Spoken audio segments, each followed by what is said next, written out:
All right, Mending Wall, Out, Stopping by the Woods on a Snowy Evening are all by who? Do you remember?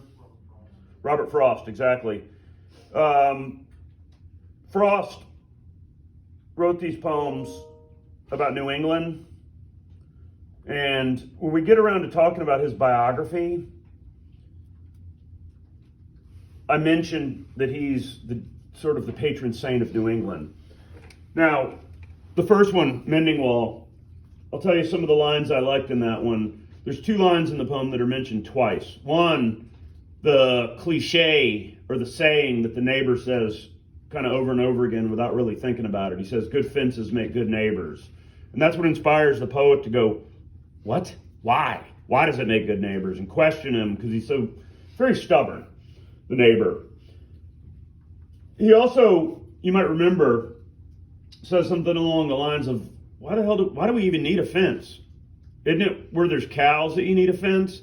I'm all pine and, no, he's all pine, the neighbor over there, and I'm all apple orchard. Meaning my pine trees aren't going to eat the apples or vice versa. He makes kind of a weird, crummy, corny joke. Like, why do we do this? There's one other line that's said twice in there. It's the beginning of it. Something there is that doesn't love a wall. Meaning, just like I doubt not that God is good, kind, and well-meaning from the poem yesterday, it doesn't make a lot of sense. It sounds almost like, wait, is he saying somebody does like a wall or somebody doesn't like a wall? So those two poems, those two lines, and those three lines from that poem. Out, you might remember, was about a buzzsaw that's seemingly possessed, and it cuts a boy's hand off. And the way that Frost actually describes the death, he uses dashes to imply a really brief pause. But he says basically little, less, nothing. Meaning he's alive, he's dying, he's dead, just in the 3 count like that, like watching a candle be blown out in slow motion. Also, at the end of that thing, the men who were working with the boy who dies are like, since it was us that was not dead, we turn back to the job. The last line of the poem. I paraphrased it right there, but the very last line of that thing, where they're like, come on boys, let's finish putting this stuff away. We're still alive. Stopping by the woods on a snowy evening, you know, the big line, it's the couplet at the end, and miles to go before I sleep, because it means literal miles and then obligations, jobs, and promises that he's made to his family and his friends and his animals and his farm and his mortgage. Also, you might remember it takes place on the darkest evening of the year, which is December something or another, the winter equinox, or whatever the first day of winter is. I think it's December 20th usually. The poems we did yesterday, 3 of them, The Negro Speaks of Rivers, I Too, and Harlem, are all written by Langston Hughes. I told you that he was the dean of the Harlem Renaissance. The Negro Speaks of Rivers, again, it's the easiest poem in the world to identify because every single line has the word river or the name of a river, specifically the Euphrates, the Nile, and the Congo, and the Mississippi. Every line has that word or a river's name in it. So it should not be, if you read it, in any way hard to identify. I Too, you might remember he uses this metaphor about a table. He says, tomorrow I'll be at the table, meaning I won't be in the kids' table at Thanksgiving sitting with the little 5-year-olds and the 7-year-olds. I'll be with the adults. But it also means I'll be part of the business transactions that go on in America. It's kind of like Walter Lee Younger, in a way.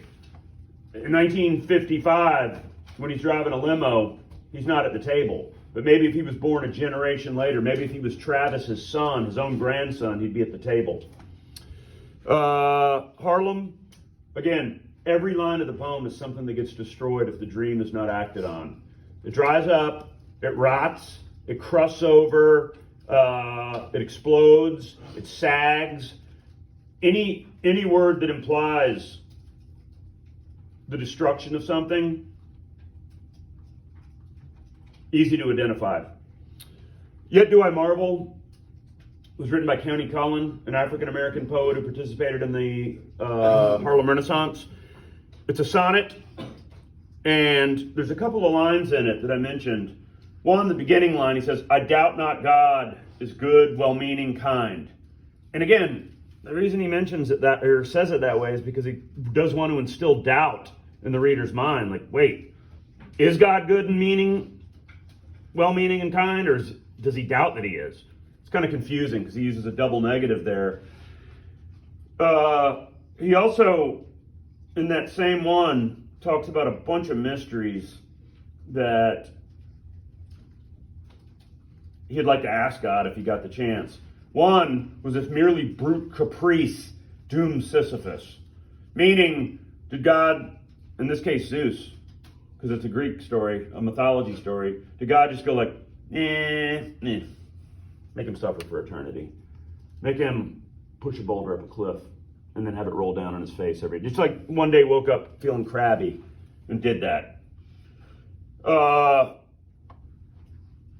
Those winter Sundays, African-American poet, his name was Robert Hayden, he mentions Sundays too, my old man got up and started the fire in the house. Meaning, he got up every day because he had to go to work, but Sunday, the one day he could stay in, he got up early and cranked up the fireplace so his kids could get dressed for church.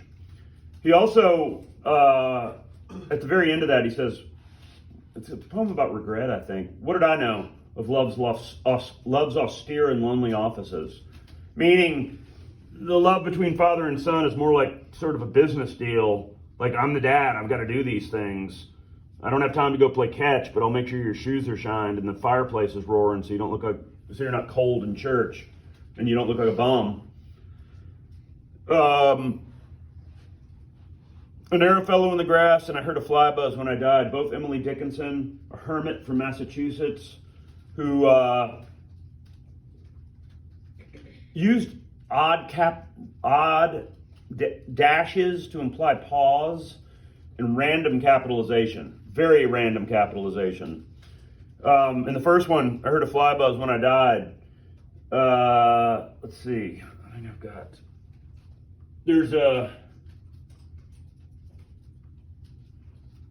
Oh. She talks about when she dies, when she's on her deathbed, basically, that the fly that comes in the room, the way his flight pattern is described, the noise it makes, is a uncertain, stumbling buzz. Again, because I think it is a poem about somebody being uncertain about what happens to you after you die. Heaven, hell, or rot. A Narrow Fellow in the Grass is about her seeing a snake, which she's deathly afraid of. And she says, but this one, when I see him, I feel zero at the bone, meaning she freezes, like from the inside out. Also, there's also that line in that poem, several of nature's people I know and they know me, where she's like, yeah, if I see a bird or a squirrel or any wild animal, a chipmunk, I look at them and I'm like, we're buddies, we're cool. But then the snake is like, all bets are off. That's her instant, like, hyperventilation. Morning Songs by Sylvia Plath. Sylvia Plath ended her life in an oven, using an oven when she was in her 30s. She had some, unfortunately, unchecked mental issues. It's the one about her being absolutely flabbergasted by having a little baby. And the first line of it is, love set you going like a fat gold watch. She's actually talking to the baby in the poem. And love set you going, meaning your father and I made you, but through love. And the gold watch, the fat gold watch, is like expensive, delicate, intricate, but also fat, like a little baby's cheeks. So it's kind of an interesting three-tiered metaphor right there.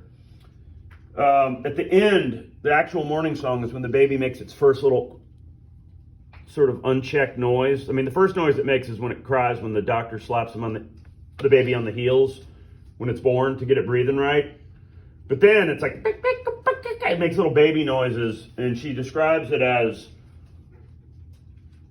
the clear vowels rise like balloons. They like come out of the baby's mouth like little balloons and go out of the window into the heavens. Because she's compared that baby to not only expensive jewelry, but earth, wind, fire, the elements, nature, museum piece. I mean, it's up there. It's in the hierarchy of the most grandiose things on the planet and beyond the planet.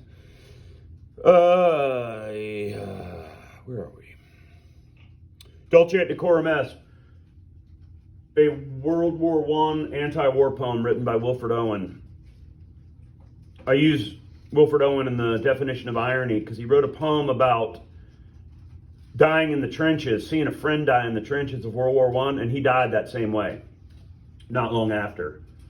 But it's the one about the World War I soldiers marching. All of a sudden, the Germans gas attack them with shells, and one guy can't get his gas mask on. And right at the break, right before it turns from them slogging through the mud with bloody feet, half blind, half deaf, he goes, gas, gas, quick boys, and ecstasy of fumbling. Again, a cool juxtaposition like brute caprice, where you've got a word, ecstasy, that's top shelf, with stumbling or fumbling, which is bottom shelf. It's one of those moments where time stands still because everybody's trying to get their mask on before they breathe in one little particle of that stuff, and one guy can't get it on fast enough. What else?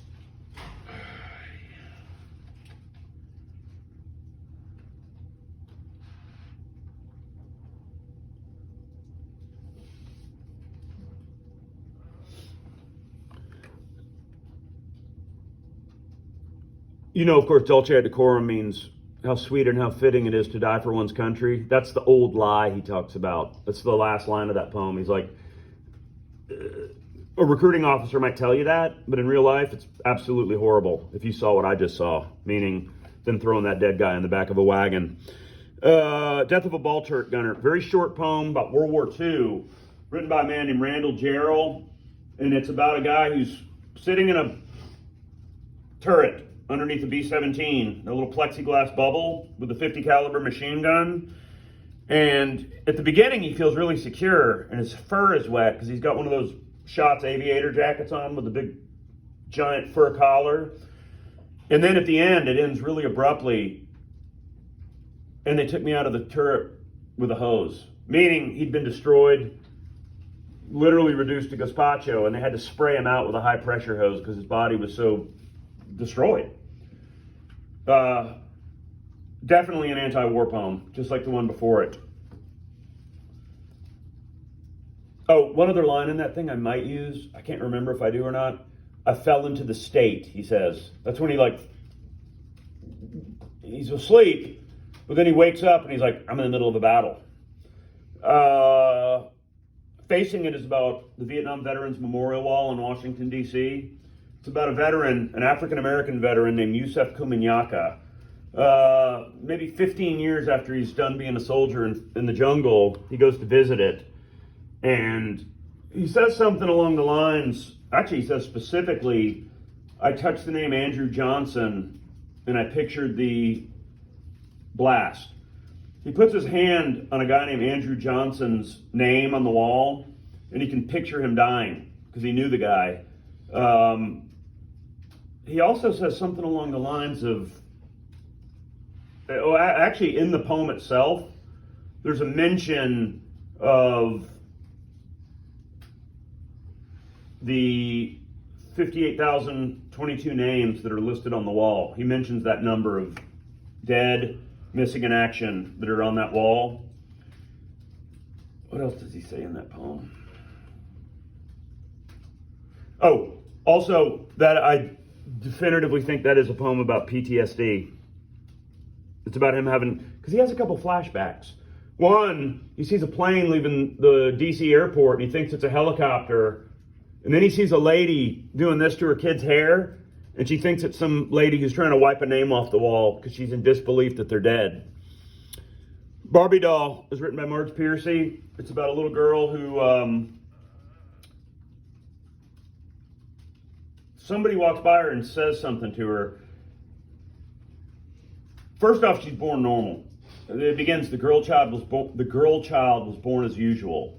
So the beginning line is, everything's great. Baby's born perfectly. But then a kid says to her, in the magic of puberty, you have a fat nose and thick legs. And she thinks, and this is one of the quotes I use, everyone saw a fat nose on thick legs. They don't, but that's what she thinks because this dumbass kid planted it in her brain. And there's one line in that poem where she kind of breaks a little bit. Her good nature wore out like a fan belt. Like everything grinds to a halt, and she does something, if you remember, very drastic. She cuts her nose and legs off in some fashion. The Second Coming is by William Butler Yeats.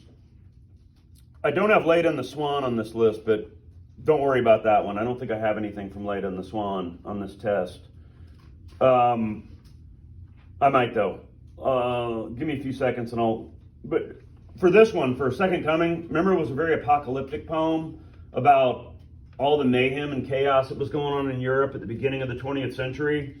At the end, at the beginning, when he's describing all that destruction and war and civil unrest, he says, things fall apart, the center cannot hold. And I know some of you read Chinua Achebe's novel, Things Fall Apart. He took that title from this poem by Yeats. And at the end of that thing, he says, it's a question more than it is a statement. And what rough beast, its hour come round at last, slouches toward Bethlehem to be born. Meaning, Jesus came 2,000 years ago and alleviated the world according to Christianity from darkness. Now, 2,000 years later, what's around the corner? The Antichrist, maybe? I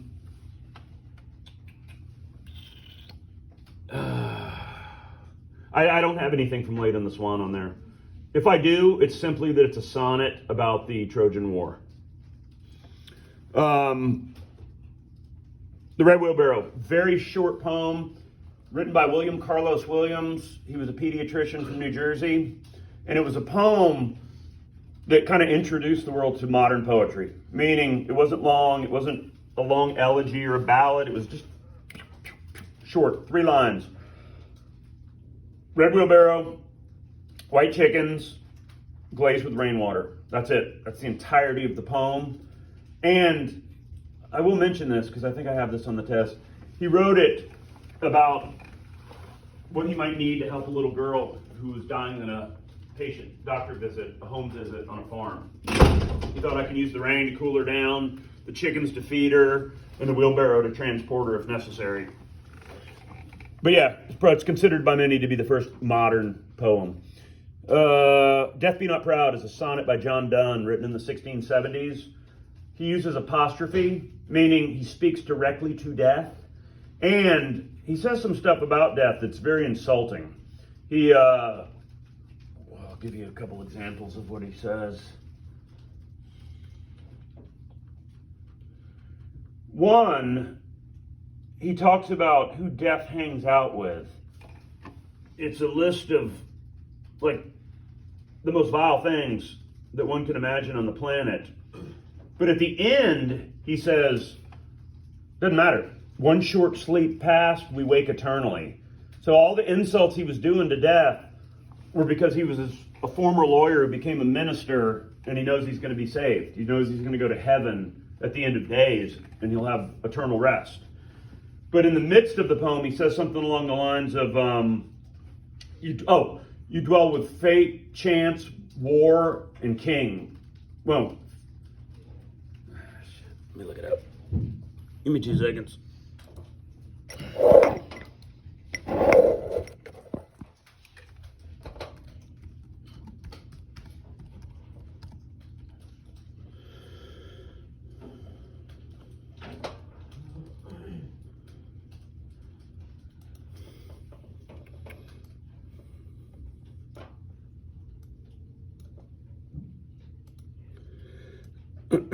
Oh, thou art slave to fate, chance, kings, and desperate men. Meaning, those things are what dictates man's lifespan. And death has to have those things in order to thrive. But again, it's all moot because of eternal rest, heaven. The next poem, To His Coy Mistress. It's a 3-part seduction poem by Sir Andrew Marvell. He's trying to seduce a young lady who's not willing to do so. And in the first part of the poem, he uses hyperbole. He exaggerates and says all these things about being able to stop time and move from place to place, like a Time Lord or a shapeshifter. Second part, he uses all these carpe diem images. And there's a famous line he uses at the beginning of that second part. Yet at my back, time's winged chariot draws near. Meaning, time's hauling butt right now. It's moving fast. The third part, he uses a bunch of action verbs to describe what they should be doing. So just remember that it's a 3-part seduction poem, and the middle part is carpe diem. Annabel Lee, Edgar Allan Poe wrote it. It is really a descent into madness. It begins, he talks about 2 things. Kingdom by the Sea is where it takes place, and highborn kinsmen, Annabel Lee's relatives. And it starts out fairly normally enough, but then it starts getting really intricate and repetitive. He says her name a bunch, and he says, he's got internal rhyme in a lot of the lines. Like, no soul could ever dissever the soul from the soul of my Annabel Lee. It's real tricky, complex poetry. And he also, you see paranoia creep in. You see him getting more and more paranoid because he thinks the heavens and the demons under the sea and Annabel Lee's father have slighted him by killing her and taking her away because they were jealous of the love. But when in fact they're just burying her because she died from a cold. And he's mad and he's paranoid and he sleeps with her in the tomb at the end. But it's a long-standing myth. It's interesting to know, just because we live where we live, that it was about a girl from Charleston. It wasn't. He was stationed on Sullivan's Island, though, and those 2 lines I told you, highborn kinsman and kingdom by the sea, are sort of the clues that people erroneously use to say it was a poem about a girl from Charleston.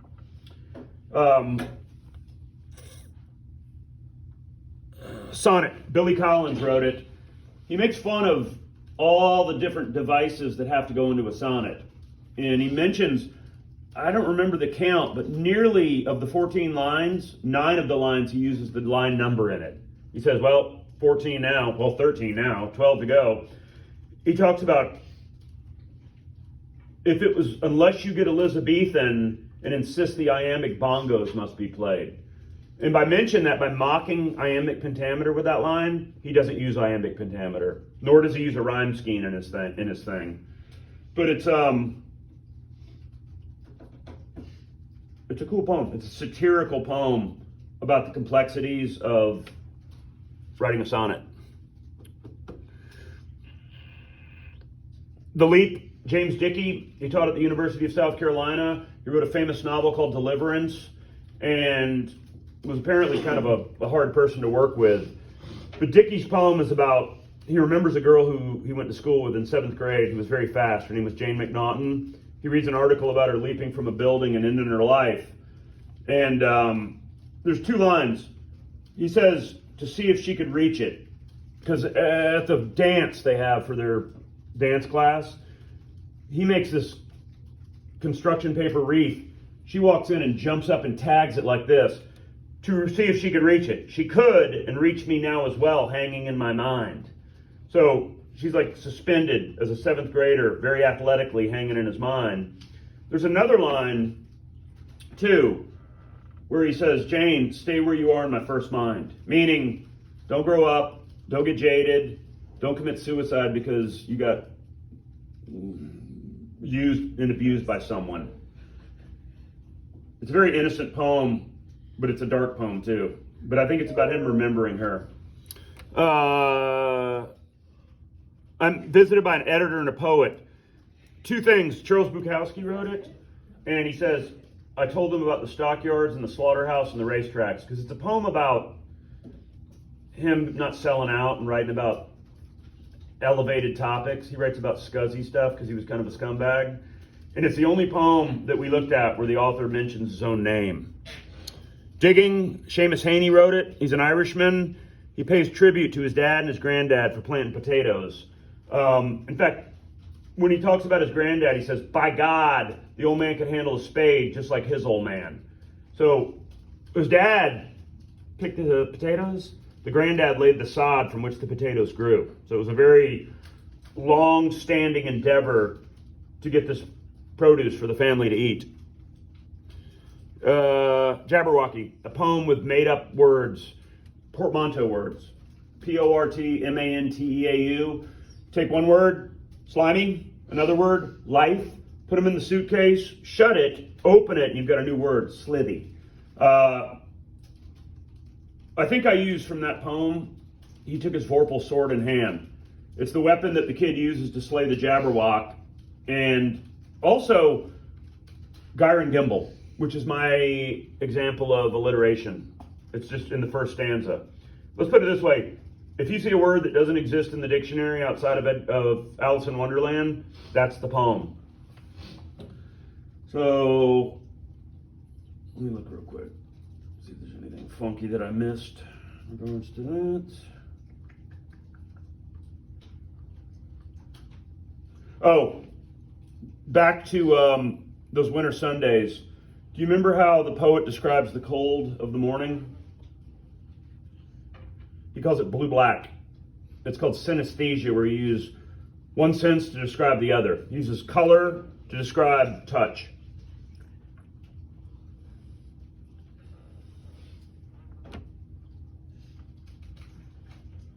Oh, Jub bird.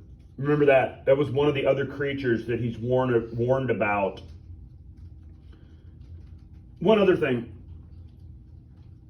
I think, oh no, I'm positive I use this. In those winter Sundays, the way he describes his dad, he says, he's kind of apologizing in retrospect because he didn't say thank you to him, but he calls his dad, he says, I spoke indifferently to him who had driven out the cold. He kind of gives him this heroic description, even though all the dad did, I mean, he got up early and started a fire, but he makes him sound like Odysseus. Alliteration, you know what it is. I just told you what I use as an example for it. Allusion, several allusions within the poetry here. One, out from Macbeth. Also, Chinua Achebe using things fall apart. It's a reference to something historical or mythological or biblical. Apostrophe, not the little thing, but when you speak to something like John Donne does, you speak directly to death. Or it doesn't have to be death. It could be anything that can't respond back to you. Carpe diem, live for the day. Harlem was a Carpe diem poem, as was the middle section of To His Coy Mistress. Chain rhyme. Does anybody remember the poem that used the chain rhyme? There's just one.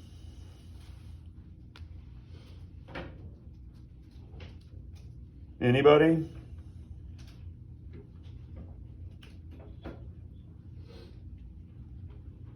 Yeah, it's going to be a boring-ass cocktail party when people start talking about the friggin' chain rhyme, and you're like, I'm going to look at TikTok. It's stopping by the woods on a snowy evening. Haiku, Japanese, beautiful Japanese poetry that's 5-7-5 as far as the syllabic layout of the thing. Harlem Renaissance was an arts movement that started in the 1920s, led by, I think, Langston Hughes. Art, music, everything. It was generally a cultural renaissance for people who'd gotten away from slavery and Jim Crow. Hyperbole, the first section of To His Coy Mistress, it's extreme exaggeration. Macabre is used to describe one person and one person only, Poe. Iambic pentameter is the the syllabic layout of a sonnet. Basically 10 syllables, but 5 metric feet is how it's described. Irony, Wilfred Owen, writing about seeing something and then having it happen to him in World War I in the trenches. Onomatopoeia, I heard a fly buzz when I died, and the buzzsaw snarled and rattled in the yard. Anytime you see a word like that that implies it sounds like what the action is. Personification, you know that one. Portmanteau words, taking smoke, fog, putting them in that little briefcase, or that big briefcase, opening it, and having a new word, smog. Invented by Lewis Carroll. Rhyme scheme, a system of rhyming within a sonnet. Sonnet, all I want you to know is the three things that make it up. 14 lines, rhyme scheme, and iambic pentameter. Synesthesia, using one sense to describe another. Now, Robert Frost, this is the biographical part. He spoke at JFK's inauguration, and he was the patron saint of New England. Langston Hughes, dean of the Harlem Renaissance. County Cullen wrote a poem questioning God's motives. Robert Hayden wrote a poem regretting not thanking his dad called Those Winter Sundays. Mark Pesce wrote the very famous poem, and I don't really know much of her other work, Barbie Doll. Sylvia Plath was married to a man named Ted Hughes, who was the poet laureate of England, very famous. She also ended her life. Emily Dickinson, hermit, used odd dashes and random capitalization, and also her work was published posthumously, meaning when she was alive, she did not intend for anybody to read her stuff. She stuffed it in a big trunk, and a friend of hers found it when she died. Yusef Komunyakaa suffered from and wrote a poem about PTSD in visiting the Vietnam Veterans Memorial Wall. William Butler Yeats, Irish, mystical, wrote about his dreams, including the Second Coming and Leda and the Swan. Wilfred Owen, British World War I veteran who died in the trenches, just like the character in his poem. Randall Jarrell, U.S. Air Force World War II veteran who wrote an anti-war poem called Death of a Ball Turret Gunner.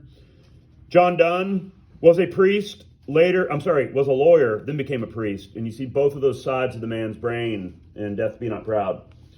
The good arguer and the man who's got immense faith that he's going to go to heaven when he dies. Sir Andrew Marvell, he's the guy who wrote the three-part seduction poem in the Romantic period. He was a Romantic poet. It's called To His Coy Mistress. Edgar Allan Poe was obsessed with dead women, is described often exclusively as macabre, and is reputed to have did live on Sullivan's Island in the 1820s. And yeah, that's it for him. William Carlos Williams introduced America to modern poetry and was a pediatrician from New Jersey. Seamus Heaney, Irishman, poet laureate, wrote another poem about memory called Digging. Charles Bukowski wrote about the scummy side of life in Los Angeles, living in the gutter, being a drunk, gambling all your money away and losing your job. And he's the one who wrote I'm Visited by an Editor and a Poet, where he mentions his own name in the poem. Billy Collins is a modern American poet who's still, I think, alive. He was anyway a couple days ago. He wrote the very satirical sonnet, which makes fun of the devices of a sonnet.